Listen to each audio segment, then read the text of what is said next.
is Dell doing her little work. Hi, Dell. Good morning. Would you like to say anything to these beautiful people in New York? Yes, I miss New York. I miss New York. I wish you all a Merry Christmas, a great New Year, and this is about the best place in the world that someone could be and bring their talents and abilities. You got quite a guy here for the rest of your family back there. Thanks, Delphi. We love you, and thanks for all your help here. My pleasure. You're awesome. Hello, good morning. It's Friday. Happy Groundhog's Day. I'm sure you've waited with bated breath to find out. 6 more weeks of winter. Call in for your scintillating conversation. Chinese New Year is always the second new moon after winter solstice. Winter solstice is always December, somewhere from the 19th to the 22nd. Changes on different years. Again, everything is moving in a spiral. So, great adjustment, and thanks for listening. My emotions are up and down, up and down. I shall be in touch, and have a good weekend. Bye-bye. She had the same car as my dad, that old Oldsmobile 98, that tanker. Tell you, I was so excited, I couldn't believe it. And it was dated. It could have been 20-year-old, 25 years old, and it just made sense that she'd be driving that tank. Her environment was always an extension of her, more so than most people, or maybe the same, but it was just so obviously beautiful that her heart, I've never gone into someone's backyard before where I felt like I was walking into another realm. Like if you were going to see a fairy or if you were going to have some kind of mystical experience at somebody's house, it was going to be Dell's house. The fullness of her joyousness in appreciating, food and different combinations of things and the things that she could grow and teach you how to make, like the root stew that I make, just with sweet potatoes and carrots and onions. And, I think of her every time that I do that turnips. I remember thinking when I was younger that, wow, I would love to do eldering like she does, to just be so fully enjoying life and participating in that way. Dell was a Gemini. I'm a Libra. Together, we had all this in our relationship because there's a third entity. There's an astrological relationship between two people.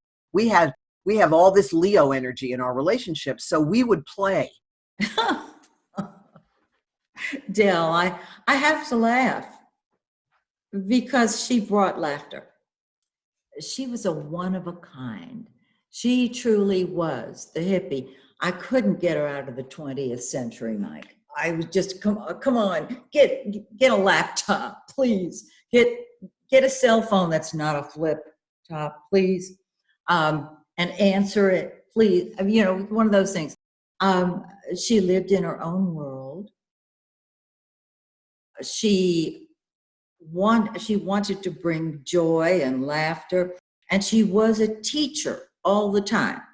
So her hair was in Bo Derek braids from being in Mexico, and she was like high as a kite, not on drugs, but on life, on the goddess, on the divine feminine. If they knew a book's worth, Dell added an encyclopedia's worth. He was special. Oh my gosh. I remember seeing Jay one day. I go, Jay, how come you're not in your office? He goes, oh, Dell's covering.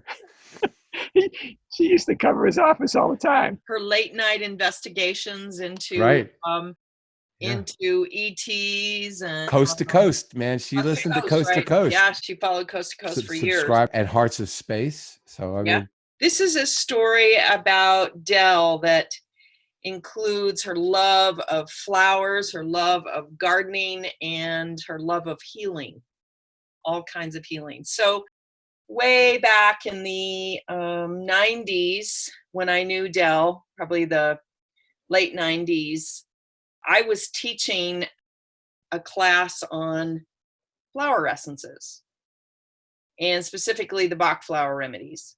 And Dell was fascinated. And so she came to the class and just took to it immediately and started growing flowers. Every time I would see her, Dell would say, Anya, I've been growing flowers and making flower essences. And I've got charts for every one of them, astrological charts. Yeah, she harvested them at special times, auspicious times, certain full moons. She literally had a chart for every single flower essence that she made. She said, I've got to get you some of these flower essences. And every once in a while I would get a small bottle from her. I'd say, yeah, I'd love to have them. I'm a flower essence practitioner. I'll use them. And I maybe got 2 or 3 small bottles from her. Well, when the cancer started to take over and she was heading for an operation, I saw her. And she said, Anya, she said, I have all these flower essences. I don't know what to do with them. And I had no idea. But I said, Dell, I'll take them. If you want me to. I said, what would you like me to do with them? She said, just distribute them to the priestesses. Just make sure the priestesses get them. And so I said, I'll pick them up the next time I come to Atlanta. So came to Atlanta, emptied out my car just in case. I have an SUV. Got to Dell's house and I said, so, let me see these essences. And Jay took me to the basement and there were jars upon jars upon jars. I mean, half-gallon and quart canning jars of flower essences. And the way you make flower essences is you dilute them with brandy. So it's half brandy and half the flowers sitting in water in the sunlight. So it's half water, half brandy. And I brought some boxes, but I had no idea what I was going to need. My car was loaded down with essences. In fact, Jay had to put air in my tires, okay, in order for me to actually get home and be safe. That's how heavy my car was loaded with flower essences. And I sat down with her and I said, so Dell, you've got to tell me a little bit about what you've done here and what these flowers are. And I think she had something like 23 different flowers. And so I got my iPhone and I still have that recording, just a beautiful recording of Dell talking about each and every one of these flowers and how she felt about the flowers, how she felt about the interpretation of how they would work and how she had been working with them. I've turned my backyard into a Tai Chi gymnasium. I do all my Qigong out there. I've got it all laid out to the quadrants and the cardinal points and, different meditation spots. My weights are pumpkins. So we made these beautiful labels. They were all different colors. Dell's Garden Essences is what they were called. And we made up combinations specifically for women. So each of these, there are 23 different flowers. We got together all the interpretations. We got together all the formulas. And each formula had about 7 to 9 different flowers in them. So the combinations were named things like heart healing, return to wholeness, overcoming overwhelm, karma clear. We had 13 different combinations and we put them in bottles ranging from 2-ounce bottles, 1-ounce bottles, and half-ounce bottles, right? Put the labels on, took them all to this convergence. So this was just a weekend. We had more women at our table than any of the other vendors. And one of the women went with me and we were both sort of readers. So I read with my pendulum. I use a pendulum. We had women lining up wanting to know which essence was for them. Wow. And we sold every single bottle. Oh my God. Every single bottle. I was able to give her $400 in cash. Nice. She said, well, Anya, she said, I just put up some more last night. The Dell, you're still making them? Yes. She said, oh yeah. I was blown away. I was just blown away. She had many distribution networks. She would have women only full moon drumming every full moon for a while, which she said if I wore a skirt, she'd be comfortable with me coming. I didn't have the guts to do that, but she said, you know, if I was really honoring that side of me, I was probably not ready to do that at that point, but she was totally open to that.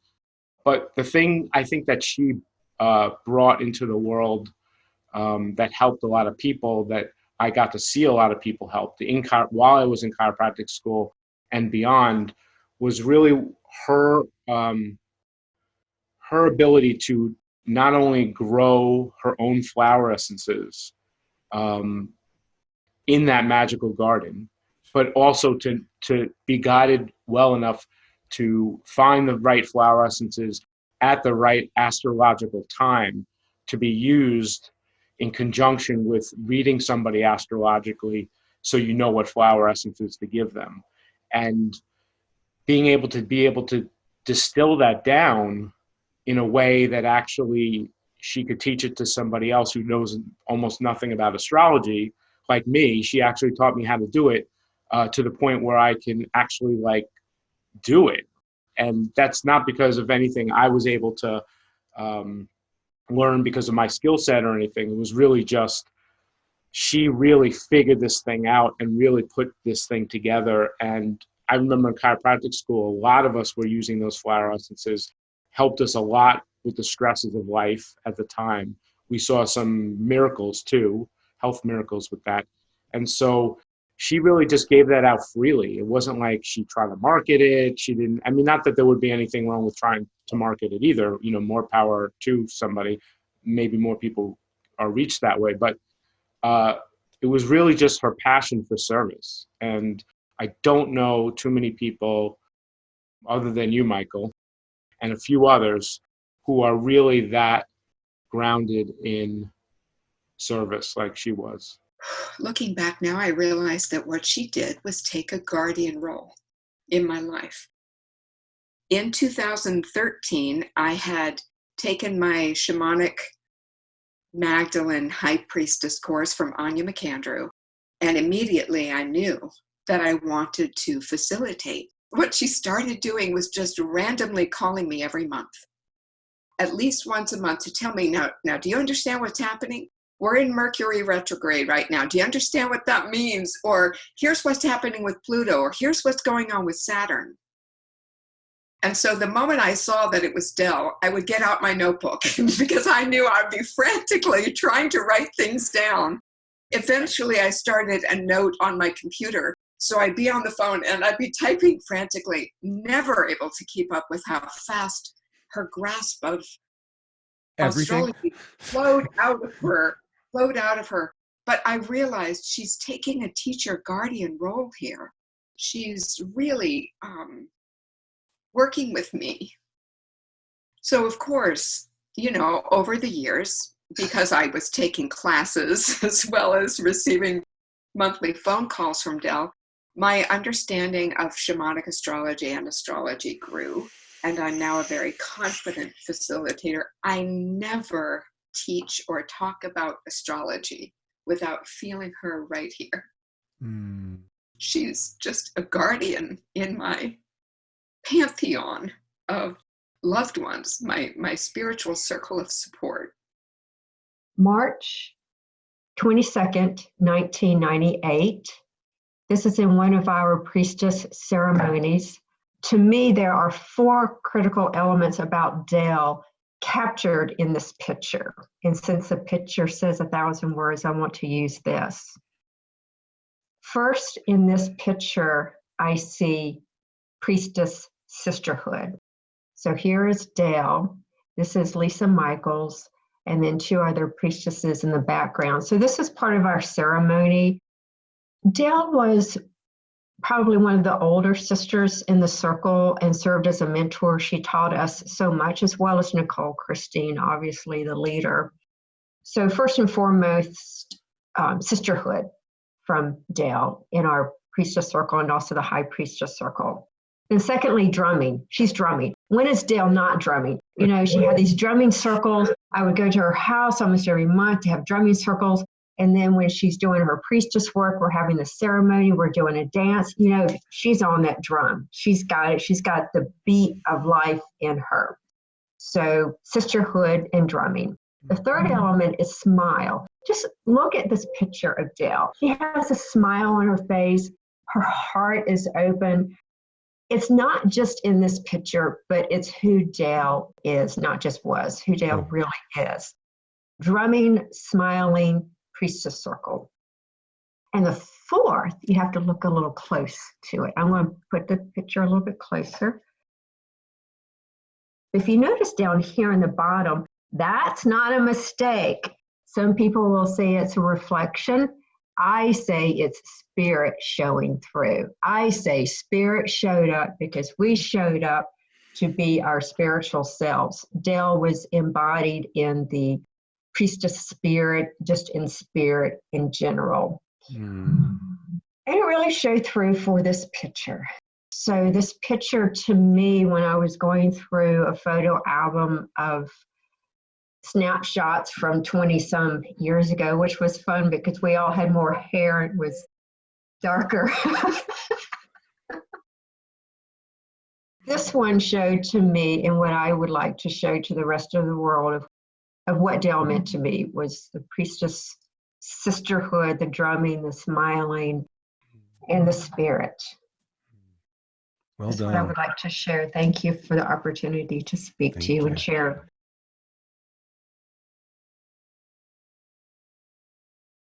It was just great, and it was on a farm that we had this workshop, and I just remember just how alive she was. And so that's when I found out that she was an astrologer and that she did the drummings, and so I started doing the drummings with her, and ultimately I ended up going through the priestess process, and I worked with Dell as an astrologer. She really trained me, and now to facilitate the priestess process, one portion of that is astrology. And I don't know if I'd ever been to an astrologer prior to Dell. It's not something that I did, but when I facilitated the priestess process, I had to facilitate people learning about their chart. So I had to learn about astrology. So I had to take a crash course. And Dell just took me under her arm, and she would just download me. And there's a place on my chart where I have Mercury, Uranus, and Mars, like all conjunct in Leo. And she would look at my chart and she would say, "You see this? This is genius." And she just made me feel smarter than I demonstrated. And I had moved so much when I was a child. Like I went to 13 different schools by the time I was 13, or, you know, something like that. But every time she looked at that chart, she was like, "You're a genius." And I don't know that that's true. You didn't say to Dell, "Finally, somebody who sees me and gets me." No, I didn't. I was just like, that was like a completely out of my consciousness thought. But after a while, I could see that. And then as a result, I could kind of own it, which really changed me, like on a deep cellular way. She was a throwback to an earlier era, and she had the whole kit and caboodle that she loved.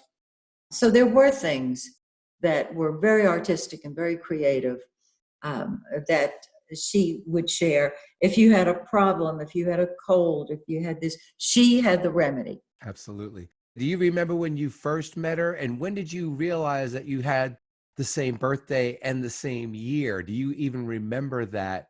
Yeah. Okay, I've been an astrologer for a long time. And we're sitting at this writing seminar. And we're she's up front across the aisle, and I'm a little further back on the other side of the aisle. And the person in charge called my name, and she swiveled around in her seat and bird dogged me. And I thought, what is this woman doing? And she said, I know who you are. And she had a copy of the Yellow Book with a copy of the original. And I was so honored. And so that's when she said, when's your birthday? And I told her, and I said, when's yours? And she told me, and I said, you gotta be kidding. How have we not met sooner? So I don't have to tell you that I would never forget that. And so we didn't live far apart, but to get to her, with the phone calls and leaving the voicemails and no texting or anything, it took a little bit to get us together. And we got together with Lorelei Robbins and Tony Thomas, and all of us were making fun. We were a little bawdy, singing The House of the Rising Sun. Oh my gosh. I said, well, we can't tell anybody, because here I am telling. I said, why don't we just call ourselves the Sisters of the Rising Sun? And we fell out laughing. And that's where we got that title from. So that's how I remember Dell. When she would say grace, she was a child. Yum. Yum. Yeah. And so she did everything the way a child would. She made she filled life with childish wonder, and she was able to enjoy people and enjoy the people that she wanted to be with. So she loved bringing joy. She might as well have been Santa Claus, right? Even at Christmas time, she would give out candy canes, like yes, liberally. she would. Every year. She had so many candy canes that she would give out, and people would go, Happy Holidays. She'd go, Merry Christmas. And she was such an advocate for Christmas. She didn't even want to be politically correct. She's like, Merry Christmas. She'd give it to bankers and, or tellers. Everywhere she would go, if it was Christmas season, you were getting a candy cane. Yes. And that's the child in her. That's the part that just was so delightful. She never lost it. And I think it's what helped balance her. Because the world, what is it? It was a Chaucer. Somebody said, the world is too much with us. Getting and spending, we lay waste our powers. She added joy. Absolutely. I mean, talk about the consummate teacher and the histories of things. And I mean, it would boggle my mind what she knew, what she knows. The memory that I have about Dell, because she knew that I didn't cook and that I didn't prepare foods. And she would always preface by it's so easy. And then she would explain it and she'd lose me on the second step. What's easy for me is not cooking. And she always had this, it's so easy, it's so simple. And then I'd be like, meow. I have to agree. I mean, the root stew I could do, and I'm sure I even did it like more minimally than she explained. But she would like tell me about what she was growing in her garden and like what I could do, and it was just a bit overwhelming in terms of the complexity of it. It's the reality of Dell. I remember when she would laugh, she'd be like, blah, blah. She would just really like have these amazing faces. And it was so over the top expressive, but it fit her. It was just so fun how loud that she was.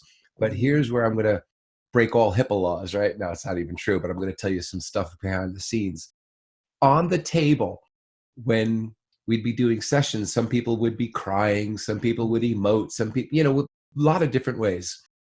Dell would laugh and laugh and laugh. And I'm thinking like, my God, girl, you have so much laughter and joy in you when you're not on the table. And yet I told her this, I said, and you have repressed laughter because it comes out organically. There were like levels of laughter that would come out during sessions. And I really loved that here is this very joyous, joyful, fully expressive, very happy woman laughing even more.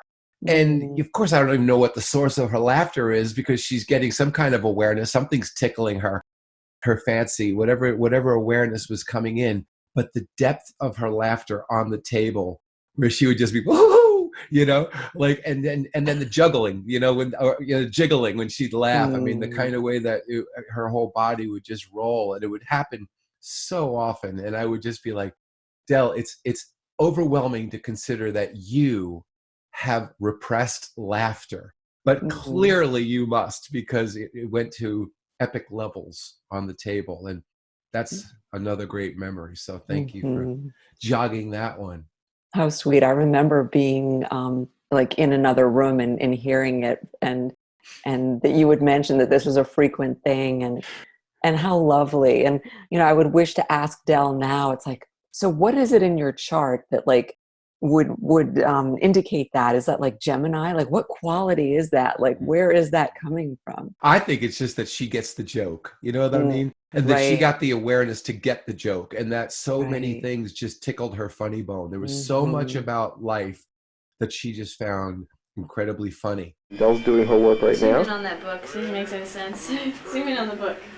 Zoom in on the book? Astrology book. Oh, an astrology book. Yeah. This is Dell. Dell's also an astrologer. Dell, this is Dell's work, her Bible. She understands. She understands this. This makes sense to this person here. It's a book of numbers. Just the names and addresses of everything, of the major planets in the universe. There you go. Just names and address book, that's all. She always did her charts through the ephemeris. None of this online, punch in the things and get the chart. I mean, she took it down to the bare bones. Absolutely. And I just admired the way she did it. The style, the professionalism, the seriousness with which she took her work. Absolutely. She had two different nicknames for me. One time she would call me Doxy. Hey, Doxy, which is what a lot of the voicemails were. And then I know, sweet. Then the other one was Professor. Oh, Professor. And it's so funny because I have these images of her looking in the office through her ephemeris, looking up dates, like cross-referencing. Like she'd be like, left and right with the glasses on, way down, how she would have it. And boy, if there was ever a professor, it was her. If there was anybody who really like dug deep into the scrolls and to kind of read the tea leaves called an ephemeris, it was her. She was a true priestess in the lineage, in that there was an ancientness about her. And I love that she so stuck with her guns about, I'm not going to do internet things, and I'm not going to put myself in all of that modern technology. She definitely did not want that stuff. What a love. First time I ever saw Dell, I'll never forget her. Long silver hair down to her waist almost, and she wasn't 21. And I was like, wow. And then she was smiling and she was glowing. And I think the first time I met her was over at the Catalyst class, or it was technically in your office once, and then at the Catalyst class.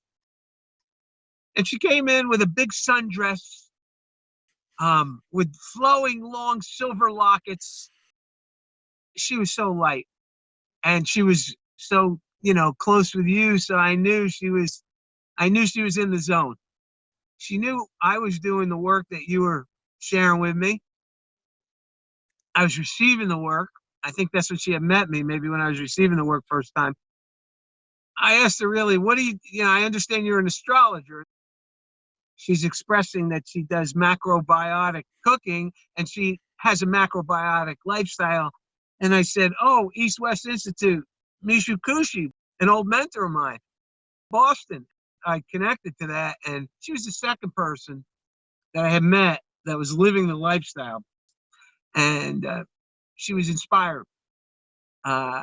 And then she informed me that she also is a yogi. You know, she loves yoga, teaches yoga.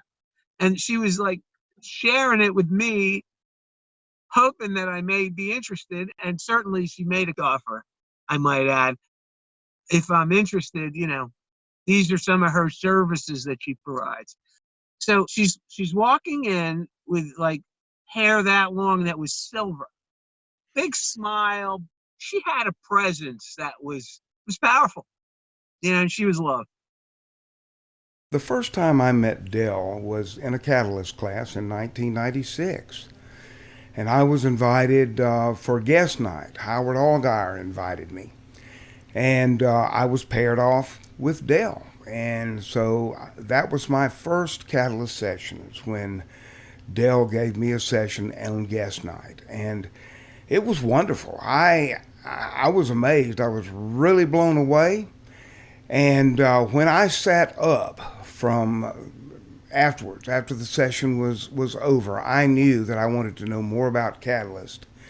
And basically, thank you, Dell, because that's how I got introduced to Catalyst, and that's why I'm here, was the experience I had with Dell in that first class. So, Dell was so instrumental in my life. She was a sister, the dearest of friends, a mentor, a mother-like figure like I had never known, a priestess sister, an oracle, and yes, an amazing astrologer and wise woman. I first met Dell about 25 years ago. I had just moved from Atlanta from Topanga Canyon outside of LA. And I went to her drumming circle with my little toddler, Gabriel, and he would sit in my lap and breastfeed, and I would drum. And it really made the move from California bearable, to know that I was in a circle of women and friends that were so open and liberal-minded to let this child be there, and to be breastfeeding in open at the age of 2 or 3. So I would go every month, yes. And eventually I stopped bringing him. But one thing that Dell and I had in common was our macrobiotic background. So we both had studied the macrobiotic way of life. And she would tell me about the seasons and how to cut the vegetables, and we would just share that knowledge. And I loved that about her. She was just so multifaceted in her wisdom. It was really like she had brought with her a wellspring of ancestral knowledge. Yes, and just insights and awareness. So where I lived in Topanga Canyon, it was very hippie-like. And she was my hippie. She was my hippie mother. Here in Georgia, yes. One thing that really stands out for me, one experience. So I went to her house one day, and I walked in, and as usual, she would give you the warmest, biggest mama hugs you could possibly imagine. And she kept holding me. And she said, Mel, she goes, let go, just let go. And take a deep breath. And she just held me until I started breathing and I melted. I wasn't really aware that I would hold my breath when I hugged, or that, I would lock up. That hug is somatically imprinted. I went through 10 years of a nervous breakthrough, with the breakdown aspect there also.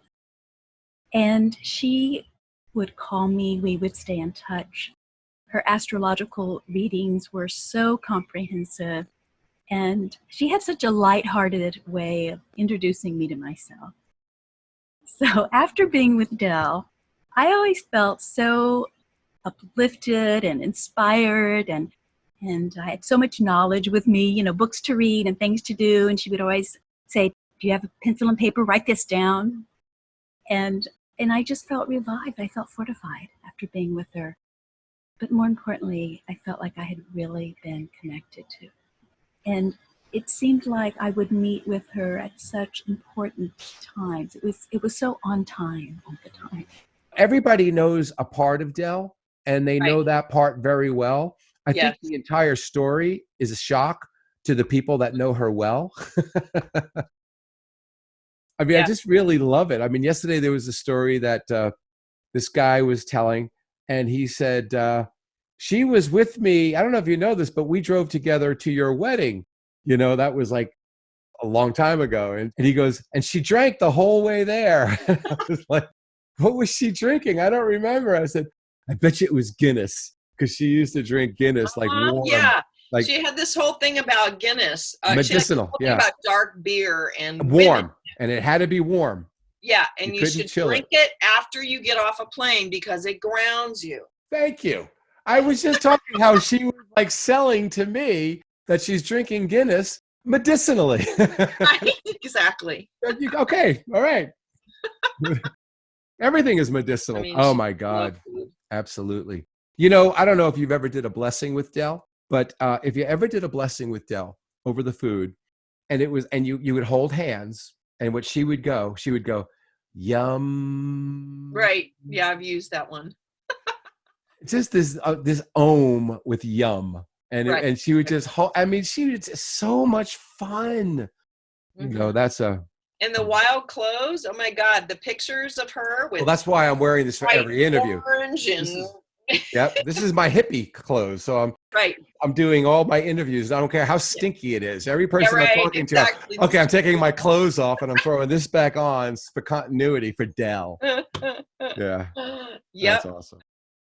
She found out that I had never grown a garden, but that I wanted to. That I came up from family. My dad's family were farmers. My mom's family had a backyard garden. And she invited me over to her home to see the garden and to instruct me. And I don't ever plant anything in my garden without thinking of Dell. So I went into the guardian role when the cancer metastasized, and I gathered a group of priestesses, and we gathered in Dell's home. And this was quite a feat because we had women coming from North Carolina. So it was something we really planned. And we did ceremony. We did healing blessings. We did prayers.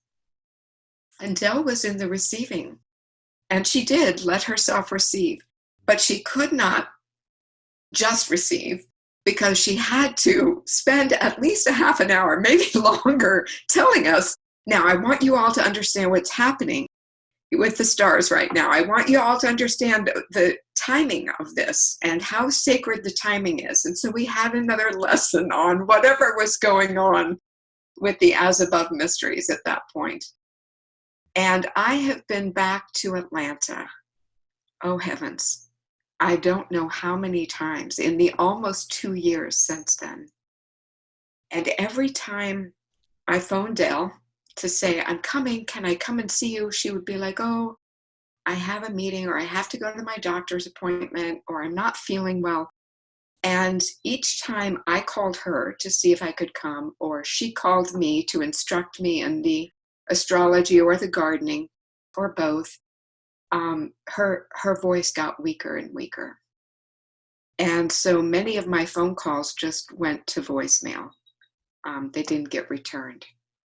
I think it had been maybe a few months. Maybe it had been in January when we talked at the beginning of the year around my birthday.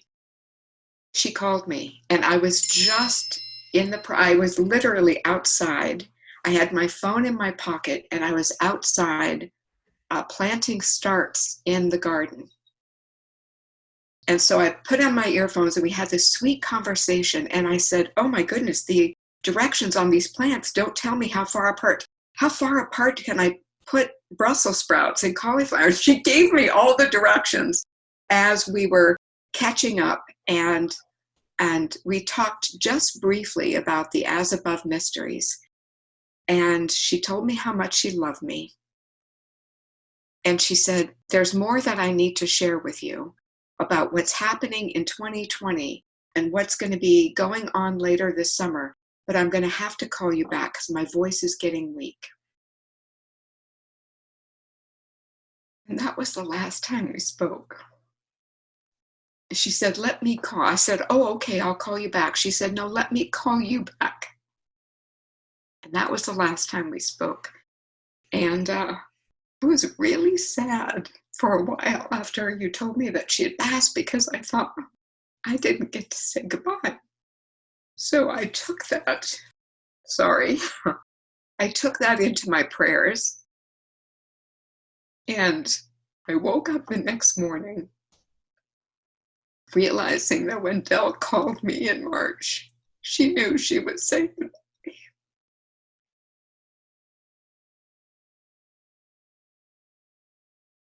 So it would have been easier for me if I had gone to say goodbye or known that we were saying goodbye. But I trust that that's how she needed it to be. And I just am so grateful for her reaching out to have that last conversation with me. So I won't ever eat my broccoli or my cauliflower or my Brussels sprouts without thinking of Dell. I won't ever teach astrology without thinking of her and feeling her. I had so many times of talking with her, the last bunch of years, and I thought I was the only one that spoke to her. And now that I'm doing these talks, I'm so blown away by how many people she found time for and how many people were actually in her life, even up at the last year. It actually blows my mind because I know how little she had in the tank for even me when we were talking, I'd use up all of her oxygen, God bless her, and then she would have to call it, I've reached. And then I'm hearing with everybody that I'm interviewing how many people she actually spoke to this last year. And it's like, wow, I had no idea. Thought I was the only one. No, I knew from 2016, after the first experience with cancer, I absolutely knew that she had chosen me as one of the sisters that she was going to leave her legacy with. And I never said that to her, but I knew it. It was just so clear to me. Yeah, and I think she knew it too. I think that was actually honoring. It was one of those things that really didn't need to be said. That's almost like the pain of the flesh, the I'm leaving kind of thing, where, as enlightened as Dell was, she wasn't going to have that conversation because she was never one to give up. She was going to stay with this thing, and she had a lot still yet to teach. It wasn't that she was never going to pass. It's just how much wisdom she had to impart. I mean, she had so much gifts to give as a medicine woman is the term I'm using. And now for her a lot. Yeah. So. The house that she lived in on Land O'Lakes, well, one, I got Tom Bluewolf to go to her property and kind of do ceremony with Dell and myself, because Dell could sense and feel the presence of the beings that lived on the land prior.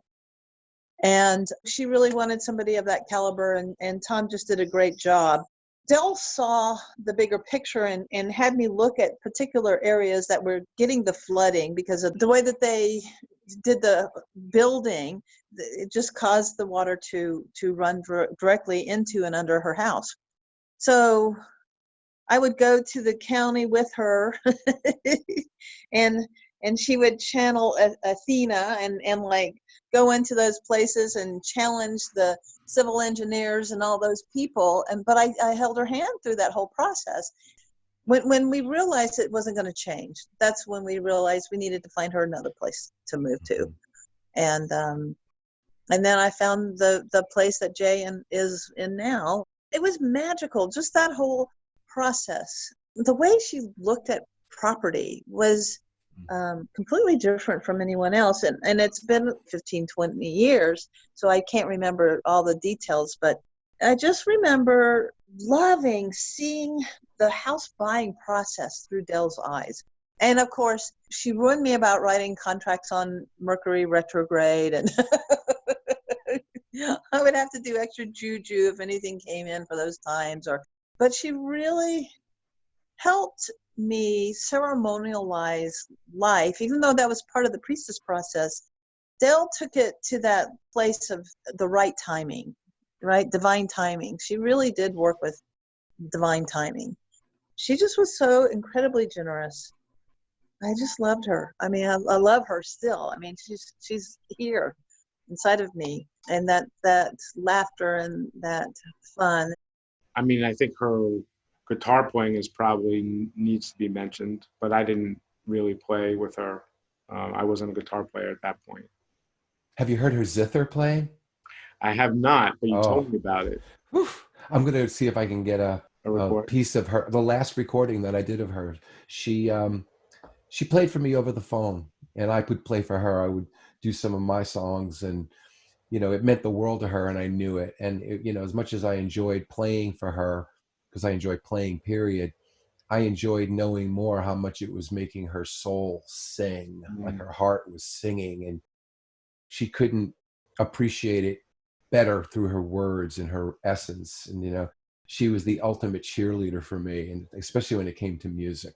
So that was huge. My own little story, just so you know, is she was the first office manager. We laugh about that. She and I laugh because she's so not equipped to be an office manager. She was like there, when people would come into the office, she would make sure people signed in, and she would do these, like the greeting part, and then give people their chart, and when the table was open and all that stuff.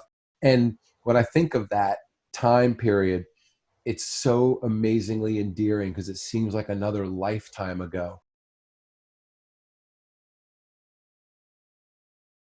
Nicole Christine, who is the grandmother of our process, that priestess lineage, carried scrolls running from the temples in past lives. And I imagine Dell being with her. She had great respect for tradition.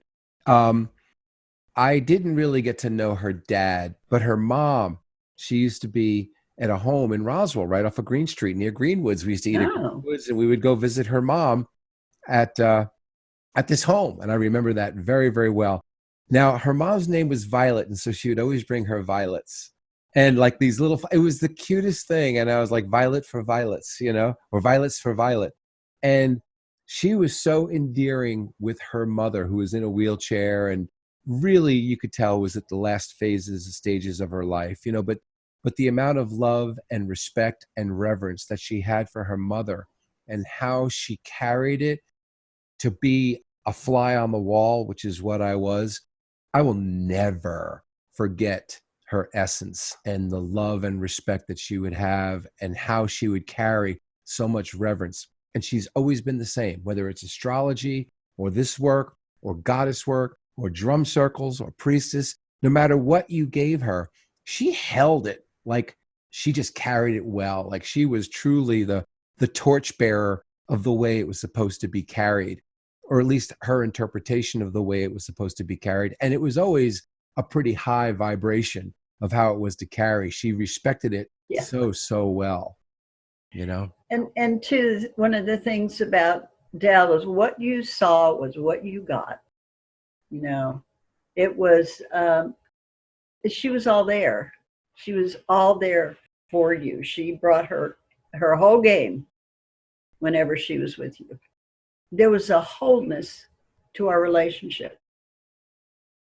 Hard to explain, but that's really true. That I experienced Dell. I didn't meet Dell. I experienced Dell. Wow, that's beautiful. I think that's true for everybody. Yeah. Dell did numerous astrology readings for me. They were always great. I do remember a couple of, I want to say, more funny things about her. She had been struck by lightning, so she was not good with electronics. I'm on the other end. I love electronics. And so even one time when my car wouldn't start when I was over there, she said, Gina, I'm not going anywhere near your car because I'm just going to make it worse because I was struck by lightning. So that was kind of funny. And also another time I was over at her house, she was showing me all these different herbs and tonics that she had created in a garden that she had. And she had yellow raisins. She had yellow raisins in gin. And she told me that that was good for your kidneys. So of course I come home. Years and years ago, I take a bag of yellow raisins and I put them in gin and I soak them in gin for months. And I just got a hangover. I don't even know. I have no idea what it did for my kidneys. A couple of weeks ago, before I found out about Dell's death, I was in Trader Joe's and saw a bag of yellow raisins. And I was like, you know what?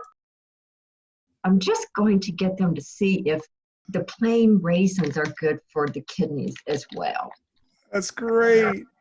Oh, love it. I love you echoed a story that we've told a couple of times, and how Dell would do, whether it didn't matter whether it was Guinness or whatever. It was, it was always medicinal.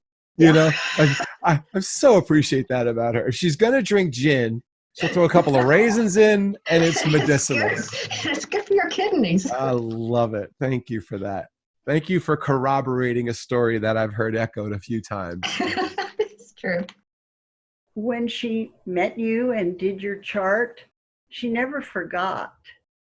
She never forgot aspects of who you were, and she could remind you every time you were together. She would remind you of who you are, who you were, who you are. So it was always a delight to be in her company, because she came from such an original place. I think that I was racking my brains trying to remember how I met her, and I can't, but yeah, somewhere along the line, because we share a lineage. We share the priestess lineage from Nicole Christine, who was Dell's teacher long before she was my teacher. But Dell and I shared that priestess sister energy. And it's unspoken language. So all we had to do was to be together, and the transmissions would pass back and forth. Dell did a workshop on Mercury retrograde. And for about an hour, she talked about all the things that could happen in a Mercury retrograde, and all the communication pieces, the transportation pieces, all the way down to our shoes and our feet, and how a Mercury retrograde would affect how we move from one place to another. Wow. And she had charts and graphs, and it was, I think we all sat there just mesmerized, just, that someone knew to that nth degree what would happen and what you needed to be aware of without being fearful, without, going into your house and getting in bed and pulling the covers up over your head. She would explain Mercury retrograde. So it was a stunning experience. It went like this. This is the takeaway from the reading. She was so intense and so caring. And she said to me, I see you in men's organizations getting very involved. And I see you leading them naturally and bringing your gifts. I found that a little unusual. There's no sign of any men's organization that I was a part of at that moment in time. Turns out she was right on. I had left and moved from Atlanta, and next thing I know, within a year and a half, that's one of the things that occurred as I was opening and growing my practice in New York City in Midtown. And amazing, Michael. She had intuitive insights that were off the hook. She would never take that credit. She would give the credit to the reading that she would do. She would say that it was in your chart. She would never really take the credit. I met Anya at Dell's drumming. Wow. And I met so many wonderful women. I bet. In Dell's circle, yes. Before I left California, I was doing some acrobatic teaching of I would go into people's home and teach them how to cook for themselves. So I wouldn't cook for them. I would show them how to decipher and cook the recipes that the woman I was assisting, the East-West macrobiotic director, I would just take her notes and show them how to cook. Interesting that you would have that deeper connection. Yes. You know, every time Dell and I would meet partway, in the end, it was at the IHOP. She would always bring something from her garden. She would always bring me something to eat or a flower or something that she had grown in her garden. And she was one of the first people I had ever seen turn their front yard, and here she lived in an upscale area of Roswell, into a garden, unabashedly. And now so many people are doing that. Yes. Not only was her front yard a garden, but the area that wasn't even hers between the sidewalk and the street, she turned into a garden where the mailbox was, which is so fun. I'm so glad you mentioned that. So thank you. Another one that didn't get in until just now. So thank you for sharing that. Yes. So I knew that she would bring something, you know, from her land. And right now I'm detangling the jungle of my backyard. And she is just so with me. So. Well, then she's dancing, and then you're dancing, and then you're having fun doing it. And she's going to tell you, she's going to show you how actually easy it really is. Yes. Yes. I mean, being with Dell, it was just time for Psyche to dance. Right. Exactly. Yeah. The one thing that Dell definitely packed was joy.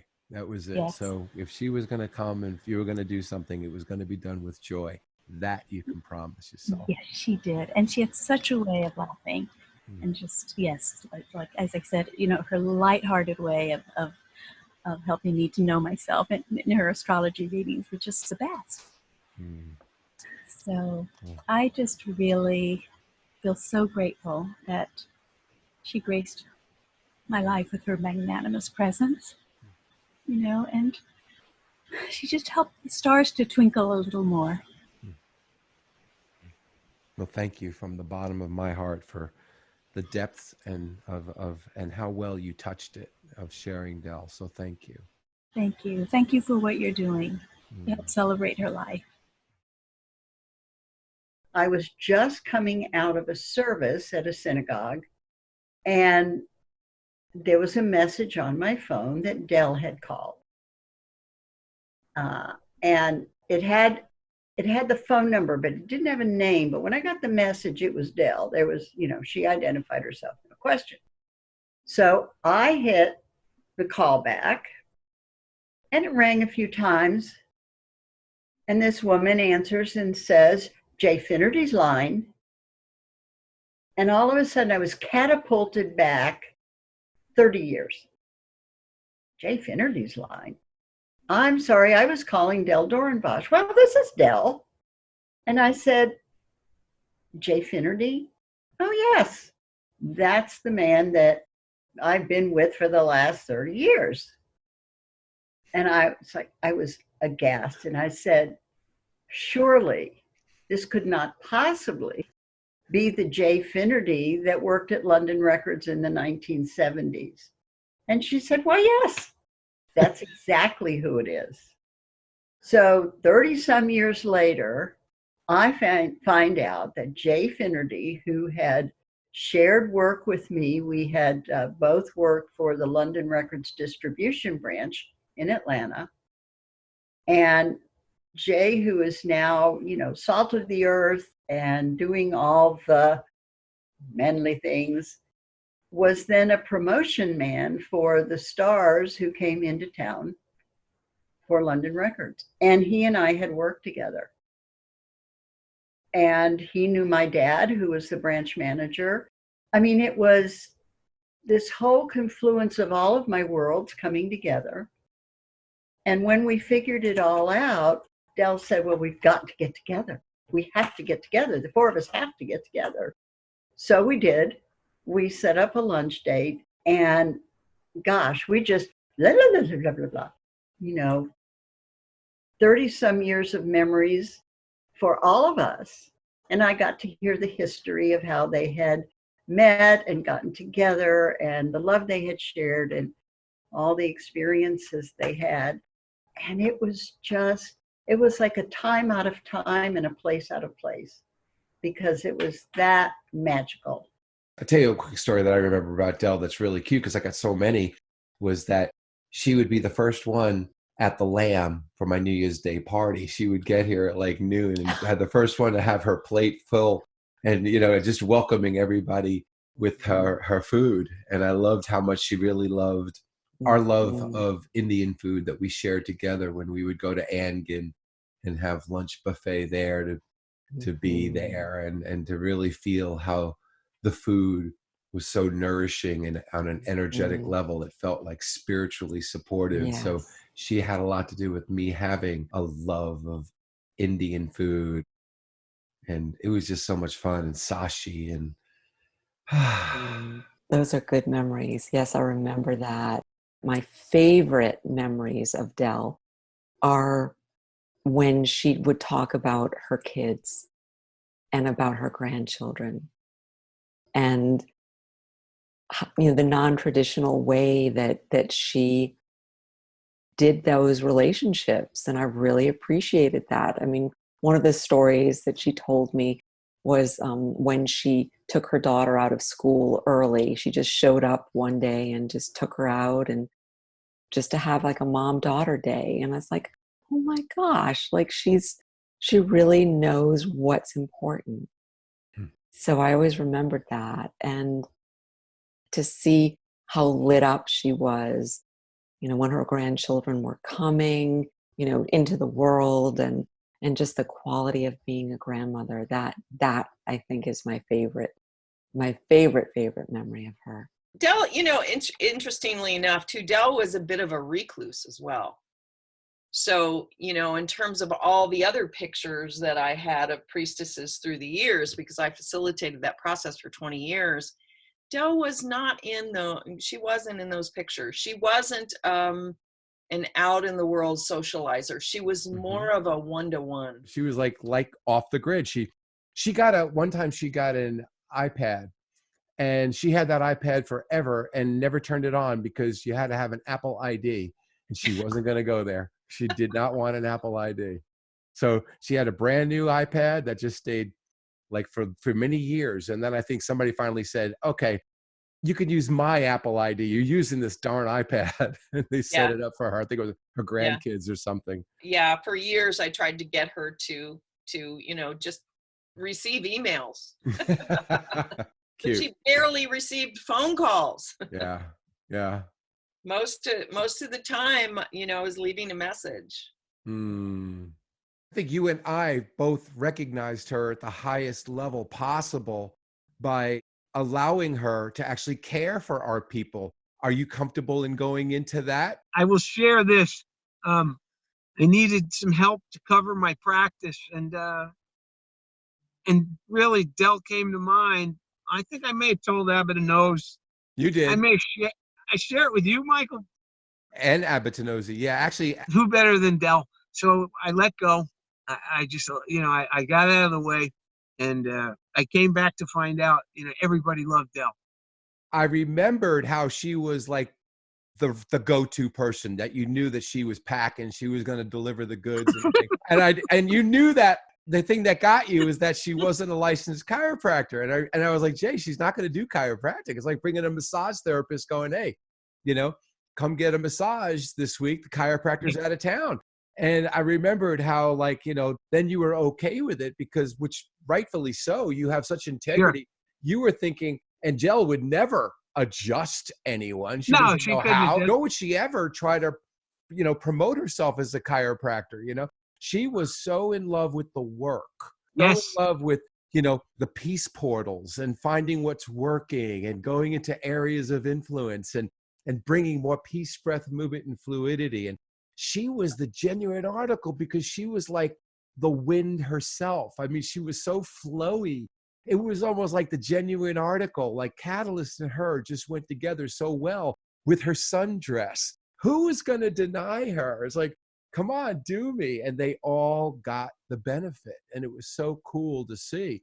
And I really believe it brought your work to a whole new level, because here was Dell, didn't even have our training about neurology, and she was such a master with her hands. I mean, really, and being able to be the neurological nutrition that we appreciate today, you know? Yes, that is And correct. I do want to recognize you for being able to recognize her in that regard. That was probably one of the greatest gifts that she ever received, because I had her cover my practice to have Was that another after?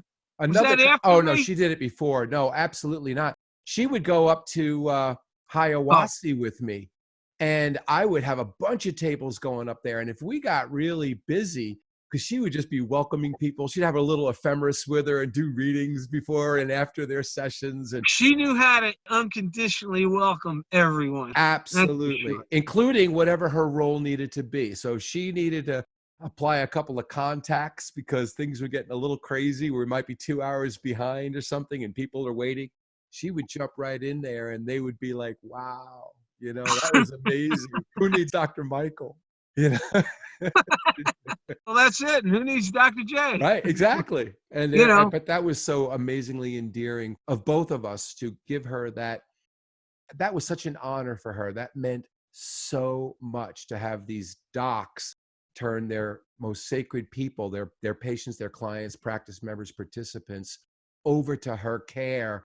I cannot tell you what that meant to her, but it meant the world. And I tell you, looking back on now that her life is over, boy, am I glad we did that. Maybe some of the greatest joy she ever received, because she also saw. Oh yeah, she expressed great joy. She was Right. exhilarated. Yeah. She told me how happy she was.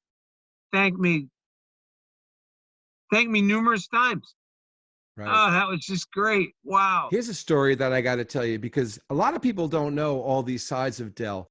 But one time she came up to me and told me, "Hey, you know, I was the witness of an automobile accident or whatever, and I got over there and I saw the person came out of the car and a little disoriented and was doing a couple of contour contacts, you know, things in Catalyst, and holding a couple of contacts and watching the light come back in her eyes." And I just love that she had whatever you want to call it, the wherewithal, the wisdom, the confidence to be able to share her gifts like that in that kind of situation. And, you know, people would be like, what are you doing? You know, don't touch anybody. And of course, you're not hurting anybody. You're not manipulating anything. It was such gentle work, but she saw how it worked for this woman who was clearly in shock. And she saw the faraway eyes, and she was like, a couple of contacts, and she was right there, and she came right back. And so she basically got her out of, like, maybe going into shock or whatever it was. And I was just thinking, like, how many people would have the confidence to do that She had an without our enormous, training? definite confidence, enormous amount of confidence. Right. Carried it. Right. She carried it well. She studied the meninges. She studied, like we talked about, the dentate ligaments. She wanted to know about every aspect of the body, you know, the vertebra, all the meninges, the pia mater, the dura mater. She would ask such. That's unbelievable. Yeah. And she was a layperson. It's like, I mean, I can understand you and me and the people who are force-fed this stuff in school, but she was just so curious about the science, the physiology, and how things worked. And she would bring in like pictures and asking me, so what is this? You know, it was so cool. She wanted some tutoring. Yeah, but she was the genuine article to want to learn. The ultimate medicine woman, I said. And she had that tribal doctor. It wasn't just her tinctures and the foods and the yoga and the stretching. She had so many, and her work was incredible. I mean, and her spirit.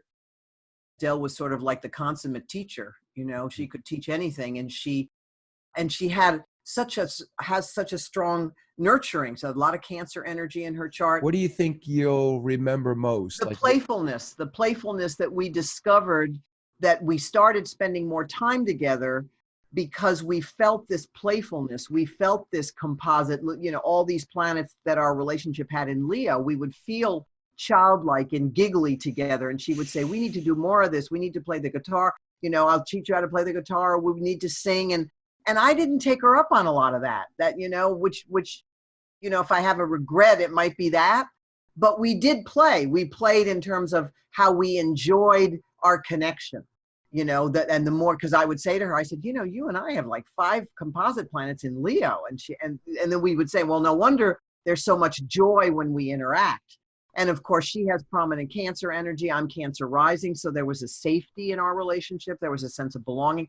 And especially in this last month and a half, when I was, as I said, in my dark night of the soul, I was dying on a different level, you know, on an emotional level. And she supported me there, even in the midst of it being the last, you know, month, 6 weeks of her life on this plane, that is, because she had such finely honed communication skills. And she was able to communicate in a way that people could understand. Very basic. She made it safe. And then that Sag rising, the adventure of it, you know, and basically being a cheerleader, being a coach, you know, coming from that energy, her ability to be present, to create a safe space emotionally. Because I know for me, when she would ask me questions about how I was feeling, and I just felt so cared for and so safe at a time when I didn't feel safe at all, much less she didn't feel safe. Who knows how she felt, you know. But I know she welcomed, even though I was in this place, she welcomed our connection, because I think it gave her an opportunity to express herself without the illness. She had so many cassette tapes. She would record her readings on cassette. She would record Coast to Coast on cassette, all these shows, the Hearts of Space shows on cassette. And boy, she'd play them out, like literally played them out. She didn't just record them. She had quite the collection of cassette tapes. She was a woman of the 20th century. And she used it beautifully. Mm-hmm. I mean, she made the most of it. Yep, absolutely.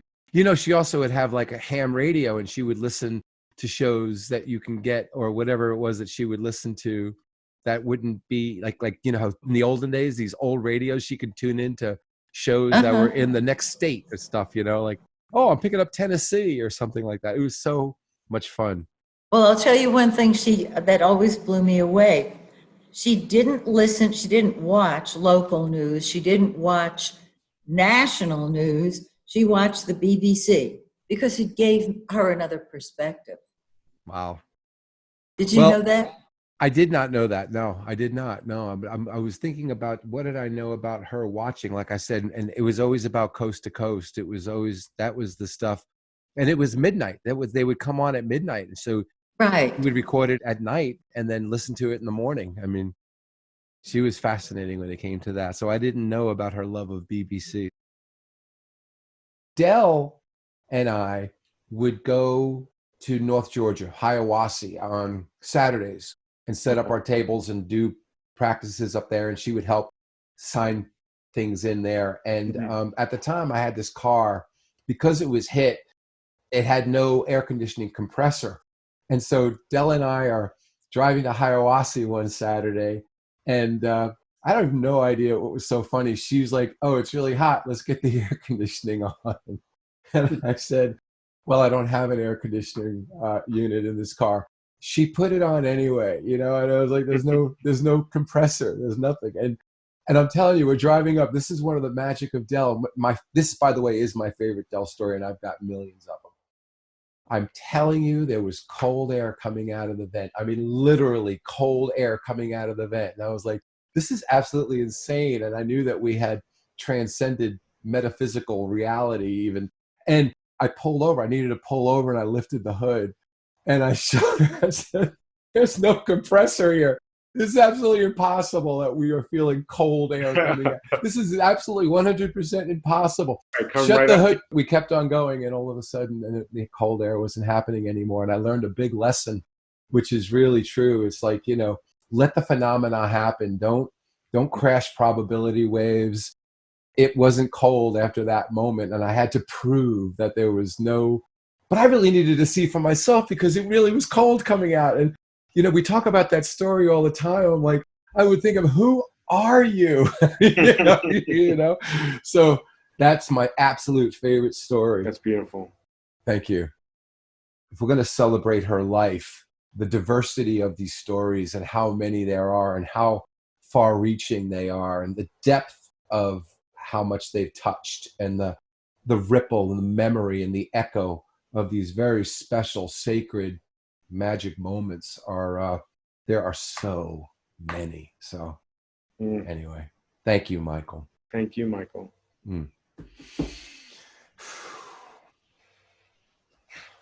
Yeah.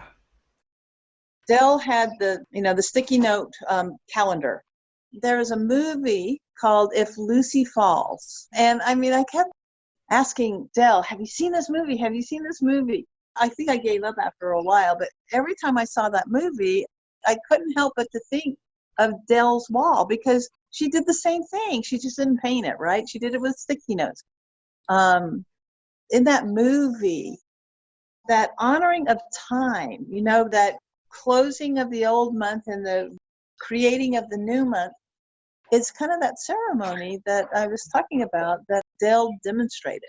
I love that you brought up the sticky notes. No one actually talked about her sticky notes, the different color sticky notes that she had, and the different color markers that she would write, because she always had the big letters. It was calligraphy pens too. It's beautiful. That's It was beautiful. calligraphy pens. She was always writing the calligraphy pens, and they would be in different colors. And there were so many sticky notes, right? That I would have gotten lost in them.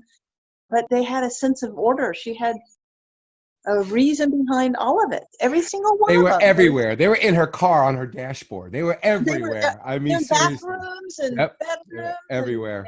Everywhere. On Thank you. on her calendars. So Thank you so much for that. That's a big takeaway for me personally, because no one had mentioned the sticky notes, and they're so indelibly connected to her. So thank you for that. Right. Yeah. So I can't forget that one. So the whole adventure with that house falling down or falling apart, and it was crazy all that went down over there, but I got to be honest with you, when that house finally did go and she finally sold it, I was so happy for her, because she spent so many years fighting with the county and the city and she's like a major advocate for like justice. She's not nobody's going to take advantage. You're not going to bully her. I mean, she's from New York, for God's sake. So she's got that in her. And you don't corner Dell or try to like placate her or, try to throw her, some conventional bone as if that's going to work for her. She's like, and I was talking about this, if she throws out that word bud, like I'll see you in court, bud, and whenever that word bud came out, she was serious, and she really was not going to be taken advantage of. She wasn't going to play any of these political games, and she knew what they were doing was political. She stayed with that for a long time, for many years. And I'm sure it took a lot out of her too. It did. And when she finally sold that place, I was really, really happy for her, because I do feel there's like healing in that, when you could be liberated from all of that. Of course, she's defending the land because that's sacred land for her. I mean, we were talking about that garden yesterday and how it really was a magical garden. And if you walked that, you knew you were in another world. And so she knew that there was something transcendent on that land. And she was actually an advocate for the land. Yeah, so, she was. She was amazing that way. But if you love Dell, you didn't want her to advocate too strongly, because it got to be, it took a lot out of her, as you could imagine. But she wasn't going to be taken advantage of either. So yeah. The love that we shared really was, beyond this lifetime. This is like, we've done this once or twice, this is, so it's the least I can do for the breath that I have while she left this time this way. So she would know my chart very well. There were times she would come in. Sometimes it would be sea salts. Sometimes it would be a tincture. Sometimes it would be, no joke, there were a lot of root vegetables, daikon with tamari. She would mix that up and it was active. Then you eat it. She would come with, and I love sauerkraut with mustard, almost like a hot dog without the hot dog or the bun. Sauerkraut and mustard, and tell me, like, this is the digestive enzyme, And I wouldn't argue with her. I mean, she knows my chart, she knows me, and she was the medicine woman. And no matter what it was, she would come with different tinctures at different times and go, hey, Jupiter's gone, retrograde or something, pound it out, here you go.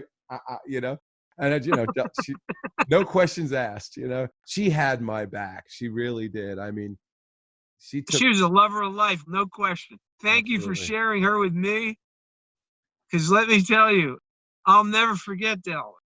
she's indelible. Now, She's left a indelible. mark on my life, and served me. And I witnessed her serve many people very well. She gave this crown to me, one to Tony Thomas, and one, I believe Lorelei has one too. And it was in honor of our femininity and the power of the woman. Wow. What actually is that? Can you even? It is a crown. Is it a crown? Is it? It's a crown, and it's a Christmas tree ornament. She gave it to us over Christmas. This is at the top of my cubes. I have all these glass cubes, and it's been up there. Gosh, it's been years. And so she's here with me. That's beautiful. Thank you for that. You're very, very welcome. Thanks, Dell. Hmm. And I talked with her after I found out that she was gone. And we had a little conversation, and it was lovely. It was lovely.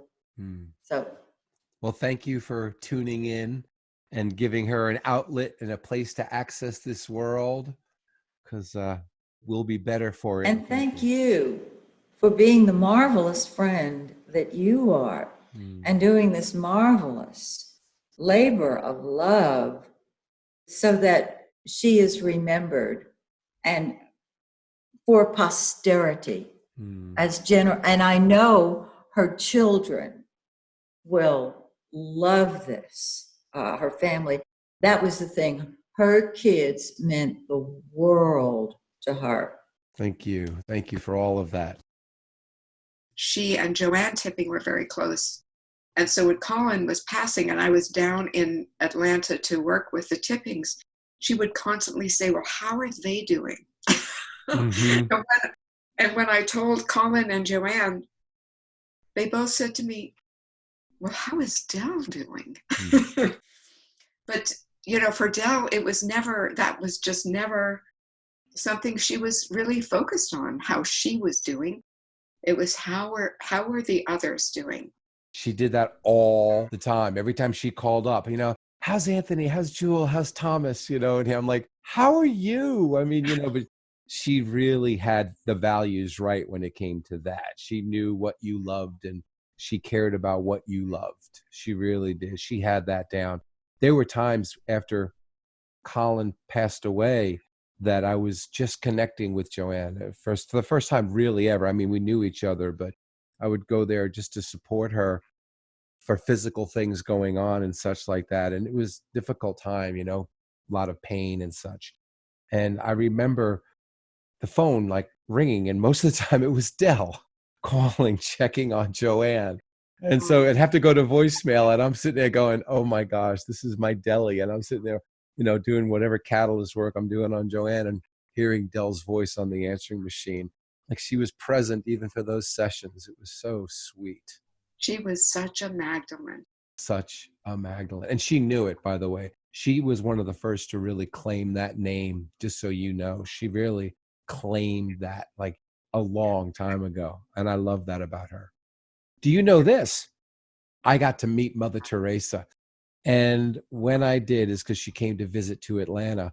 And I actually got Dell to go with me. And so Dell was with me. There's no accident every step of the way. And so when I got in and I got to literally really meet her, and I got woofed with Mother Teresa's love. And I remember how much that really blew me away, because she was clearly in pain, clearly hurting. She couldn't really, her posture was horrible, really. She couldn't stand straight. You could tell her movements were difficult. And I never would have thought in a million years that I could have felt so much love off of somebody who was experiencing so much discomfort. But I remember, because we were very fortunate to have been with her at three different points. And each time it was like, and I was like, that changed my whole paradigm about what you needed to do to feel love, or to be a vortex of love, or to be a vortex of enlightenment, that someone would feel that when they walked by you, that it wasn't based on me feeling good, or in this case, her feeling good, that there was some kind of connection that was just there, and it was independent of your experience, of how you felt. And that's when I knew that the commitment to all of this was going to go to another level. And, leave it to Dell to be with me, during those very, very like special times. Like I drove her down to Atlanta for that. And she followed my lead. And I didn't know how I was going to get in because the line went all the way around the block. And I still to this day don't know how I got in and how I got in those inner circles too, where we actually got to have her walk right by us. But it happened like 3 times and it was so powerful. And it's not an accident that she was there for that. So Beautiful. No, it's not an accident. It's so mind-boggling that she's not here, and I really believe it's because she is. I don't mean that as a philosophy. I think that the mind can't fathom that she is not here because she did such a great job at preparing us for her transition. Not that that was her intention at all. How she lived her life, right, what she touched and what she shared and the way she shared it makes it almost impossible for us to think that she's not here, and that's why, it's very difficult to really play with the illusion like she's gone because the body's gone, but she is so here. Right. Maybe more. She brought the astrology into everything too. Oh yeah. It was always kind of governing her philosophy. I wouldn't schedule anything without, asking her, because if you schedule something and it wasn't the right time, she'd let you know it. So it got to the point where it'd be like, hey, Dell, I think it's time we do a blah, blah, blah class. And she said, perfect time because la, la, la, la, She had an impact on everybody because I still hear people saying that, like Amla will say, Mercury's in retrograde. Right. So don't sign any contracts, but it's time to clean out your closets and get things in order. Yeah. Right. Yeah. She taught us all that. Any personal memory that you want to share with her at all? Just how sweet she was. I mean, she always invited me to get together at times. And I know how supportive she was for some of the students. I remember Michael, I forget his last name. Crouch. Crouch, yeah. And some of the other students she would kind of counsel and, just give advice to kids that were starting out. And she stayed in touch with a lot of those, I know she stayed in touch with him. And I think some of the other students that would come down to the Callis classes and everything as well. So. Talking about her energy and the warmth of her presence. And it was always felt, and it always lightened up a room. And yeah. I mean, it was always an experience coming into the office, because it was always going to be a pre and post discussion. Mm-hmm. Yeah. She loved, I had a 3-hug rule. There was a hug hello, there was a hug after the session, and then there was a hug goodbye. And she always had the best hugs. That. I mean, it was unbelievable. Like her love was so self-evident, from those hugs, How much the work for her too. I mean, how she used to process everything, just watching on the table. I mean, amazing. I mean, she got it. Oh yeah. We talked about that, how like when I would approach her, it would be like, and the doors open again. And it felt like we were going into that other world that otherwise this world doesn't really see until we're doing that kind of work. And boy, she was the genuine article for just doing the backstroke in that world, for sure. Yeah, I'll miss her. That's all I can tell you. Yeah, we're all going to miss her, man. We're going to. She was a big part of that whole Catalyst experience for me. I don't think I was on a blue weekend with her, but I remember the classes for sure. Wow. Those classes were some of the best classes. Yeah, absolutely. I remember that first blue weekend. I actually had her there teaching alongside with me and Joyce Reynolds. And it was the 3 of us. And it was actually Joyce Reynolds who suggested Delphi, believe it or not, when I said I'd like to do this. And she said, I have the place. No kidding. So maybe I'll see about doing that this. That became the place. Yep. 26 years later, we're still doing it. There are just so many moments when we would do sessions. And there was this line that I would use all the time when I would be approaching her. She was on the table and I'm ready to do some work on her. And I would just say, and the doors open yet again. And it was almost like, and the doors opened. And what I meant is we would then enter this alternate reality that was so familiar, and we'd pick up right where we left off in this other dimension that the sessions brought us to, the previous sessions brought us to organically and automatically. And it was Dell on that table, and she was packing all of that. And so, yeah, that's sweet. That's beautiful. So, you know, I'll miss that feeling of the doors opening again, because it was so obvious then. I really would like to learn how to do that, to facilitate that exact feeling of entering that other reality that we shared. I'm going to have to figure that out. I don't know what that is yet. I just know it in my head that it exists, but I'll tell you if I ever get to experience it, where it mirrors what we did and what we touched and what opened every time I was walking toward her for a session, you know. This woman, especially for the chiropractic students that were in my practice, and if you remember in 1993, 1994, I had most of them, really. And she was such a server for the chiropractic students. Like, she would really help them through school. This is for studies. I mean, she was such a cheerleader for the docs to be, and she held them in the highest regard.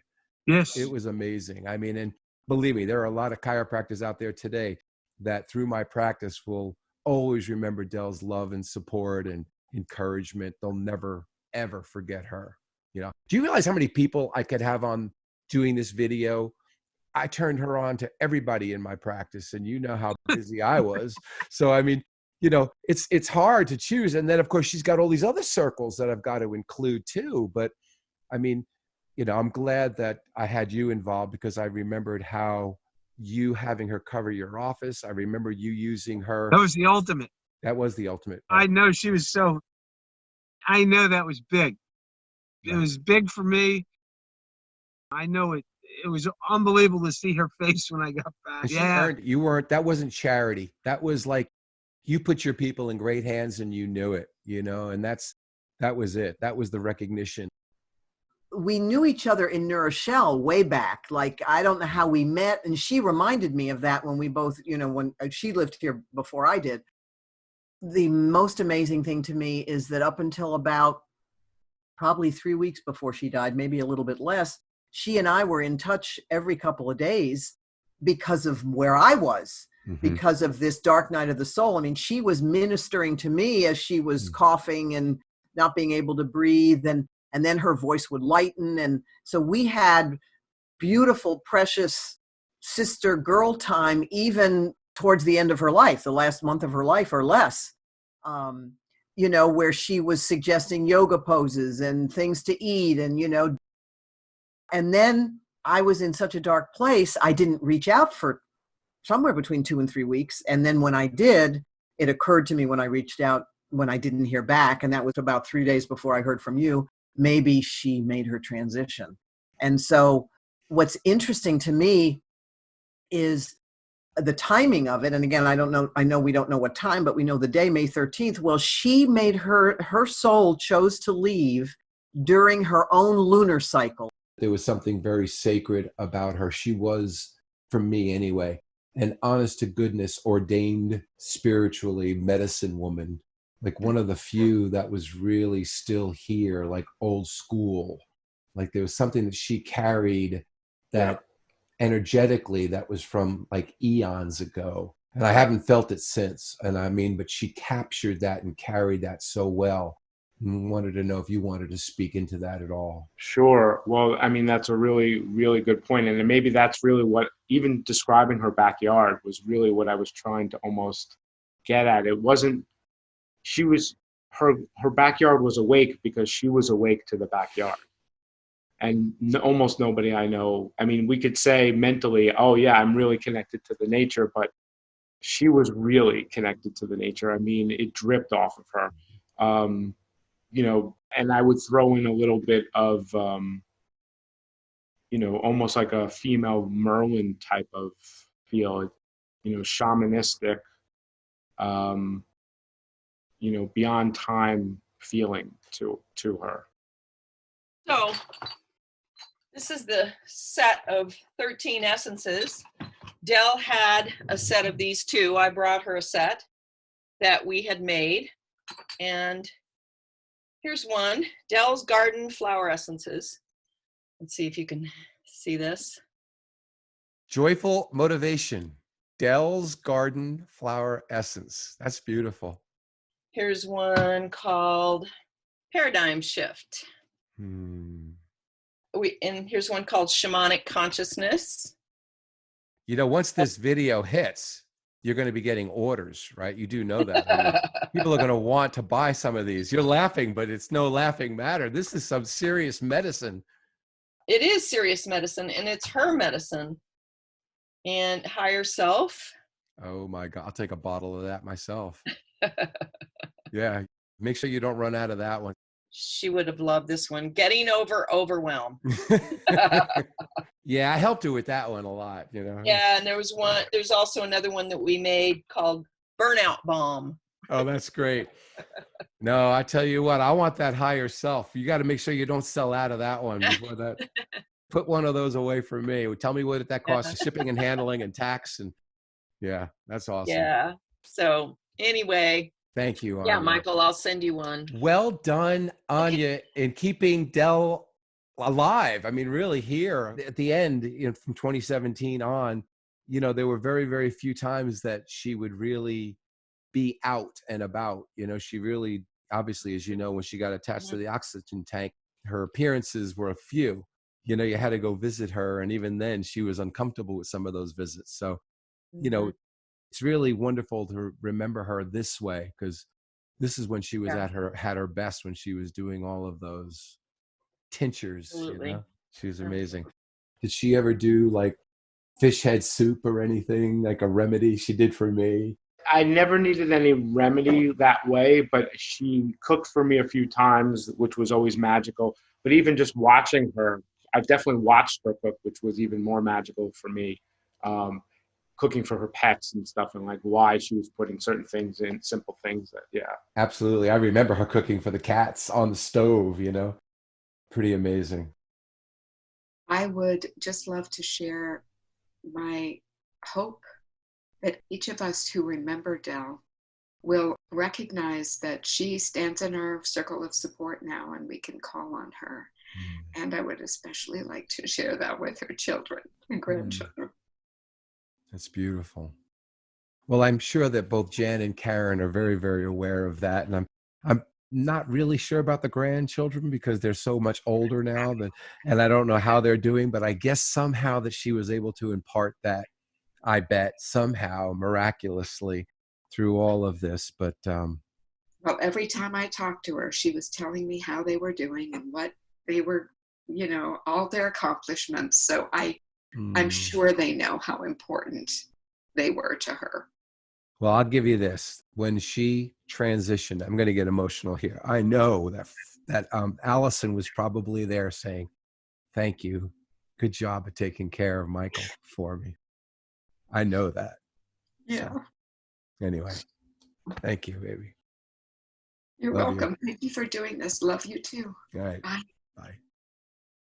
When I first met her, I remembered that she was first and foremost that ephemeris that went with her everywhere, you know, an astrologer, but she was just as deeply connected to like the 5 elements, you know, all of that microbiotics, if you remember. And then even as a yoga instructor, she would actually have yoga classes at her house, and the full moon drumming, I remembered those.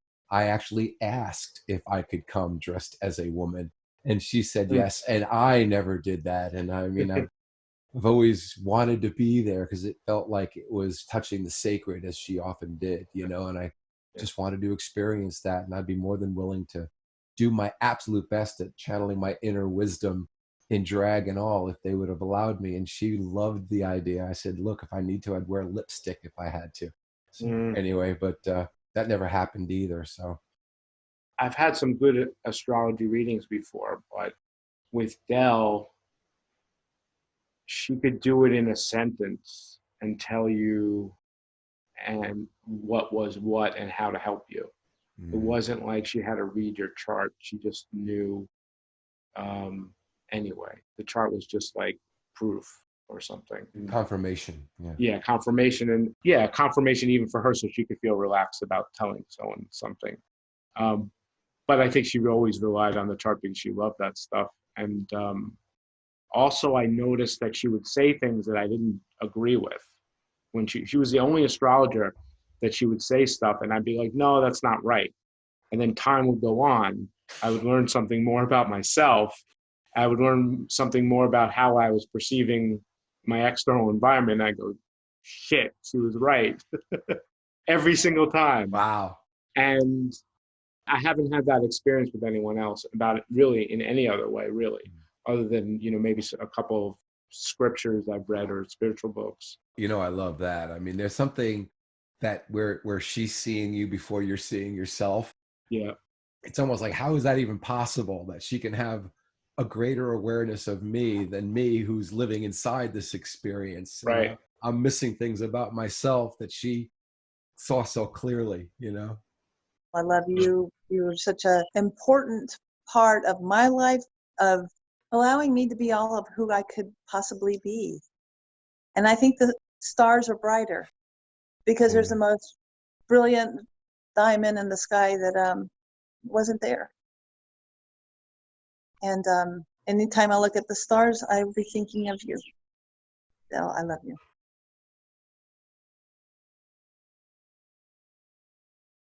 Hi, this is One for More Options.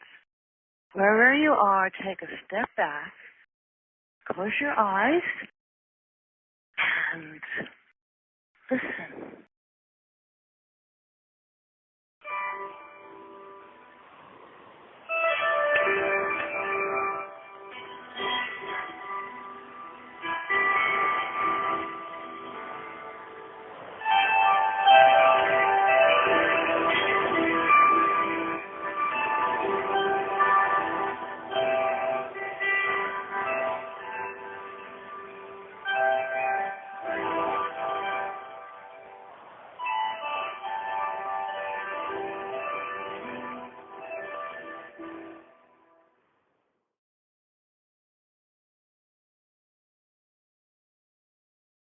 Reflections of images long locked in the silver of my mother's mirror smile back at me, she as a young woman, then older and older, she holding me to see my baby self and her mother self, of images of mythic measure I never knew she was aware of. Now she is in the world of spirit, the other side of the mirror. I feel the lovely thread of my lineage. In this moment, I fed this soft face of peace reflected to me, thinking of you.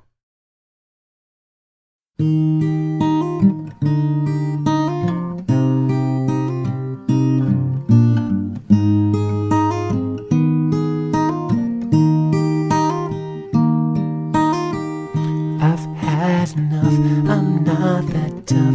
I live my life inside a dream. I wanna go home. I'm not that young or far away to take a breath another day. I wanna go home. And all the love I thought I knew is taking place in front of you. And in the end, it's all I do. I'm leaving for you.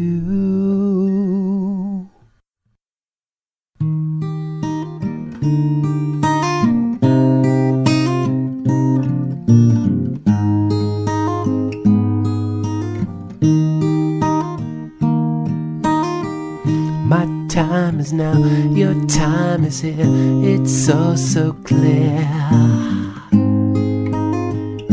I wanna go home. I I've had enough, I'm not that tough. I live my life inside a dream. I wanna go home. And all the love I thought I knew is taking place inside of you. And in the end, it's all I do. I'm leaving for you. I can't wait to see what you're going to create next, my friend, and I can't wait to see on what level you and I are going to play. And I can't wait to hear your guidance. And I miss you and I love you, and I thank God for what we both believe, that yeah, you've dropped your body and that body was difficult for you for, the last few years. But now you're flying free